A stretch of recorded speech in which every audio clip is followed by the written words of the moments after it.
वल्लभबाड़ी संगम hotel की गली कोसी मोहल्ले में एक 3 मंजिला मकान भरभराकर ढह गया। मकान की चपेट में आने से 2 अन्य मकान व पास में बनी मजार क्षतिग्रस्त हो गई।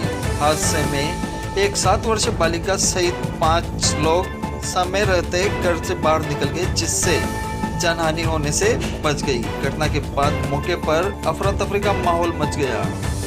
प्रत्यक्षदर्शियों से हुई बात के अनुसार जानिए क्या कहा उन्होंने। इसी कंडीशन में थी, 2 से 3 दिन पहले ही मकान का काम छिड़ा है और उसके बाद से हमें तो कंडीशन दिख गई थी ये गिरने वाला है। रोज में देखती थी, रोज झुकाव हो रहा था। अचानक ही 4 साढ़े 4 बजे ये बिल्डिंग 1 सेकंड में ही गिर गई। हमारा मकान था सामने ही और उसमें मेरा भाई भी सो रहा था उस कमरे में, और जैसे ही वो बिल्डिंग गिरी उसकी छत भी गिर गई और वो पलंग पे सो रहा था। 7 साल की मेरी बेटी थी, मेरी मम्मी थी 56 साल की, और मेरा भाई था 32 साल का, जो उस कमरे में सो रहा था जिस कमरे की छत गिरी है। अब हुआ बाहर से शोर की आवाज आई है, तो वो शोर सुन के बाहर आया। जैसे ही वो बाहर आया बिल्डिंग एकदम गिरी और उसके कमरे में भी छत गिर गई।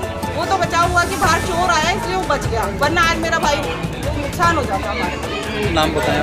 निम्न 4 बजे की बात है। हमारे बाहरी थे, रेत गिरने लगी। अंदर गए तो जो आवाज़ सी आई, बच्चों को बहू को हस्बैंड को बेटे को बाहर निकाला, तो देखते देखते बिल्डिंग गिर गई। कहते हो क्या? तो काफ़ी टाइम से चल रही है, हम बोल भी रहे थे भाई रिपेयरिंग कराओ, तो रिपेयरिंग का काम भी चल रहा था और हमारे मकान से जमीन ऊपरी चली जा रही थी, मतलब झुकाव लेता जा रहा था मकान। अभी आए हुए देखते थे 2 मकान गिरे, तो हमारे सामने वाले का शंकर भाई साहब का और एक घर का गिरा। किसी को भी चोट नहीं आई है, बड़ा हादसा हो सकता था।